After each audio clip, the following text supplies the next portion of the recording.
ಒಂದು ಯುದ್ಧದ ಹೋರಾಟ ಮಾಡಲು ಮುಂಚೂಣಿಯಲ್ಲಿ ಬಂದು ಬ್ರಿಟಿಷರ ಒಂದು ಸಹಕಾರದಿಂದ ಯಾಕೆ ಈ ಯುದ್ಧ ಆಗುತ್ತೆ ಅಂದರೆ ನಮಗೆ ಸಮಾನತೆಗೆ, ನಮಗೆ ಶಿಕ್ಷಣಕ್ಕೆ, ನಮಗೆ ಸ್ವಾತಂತ್ರ್ಯಕ್ಕೆ, ನಮ್ಮನ್ನು ಮನುಷ್ಯರಾಗಿ ನೋಡಲು ಈ ಒಂದು ಯುದ್ಧ ನಡೀತದೆ.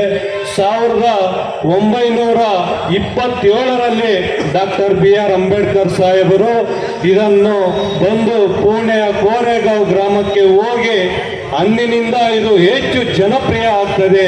ಈ ಕೋರೆಗಾಂವ್ ಕದನವನ್ನು ಆವತ್ತಿನಿಂದ ಅಂಬೇಡ್ಕರ್ ಸಾಹೇಬರಿಗೆ ಒಂದು ಯಾವುದಾದ್ರೂ ಒಂದು ಶಕ್ತಿ ಬಂತು ಅಂದರೆ ಈ ಕೋರೆಗಾಂವ್ ಯುದ್ಧ ಈ ಅಂಬೇಡ್ಕರ್ ಸಾಹೇಬರಿಗೆ ಅದು ಕಾಡ್ತದೆ.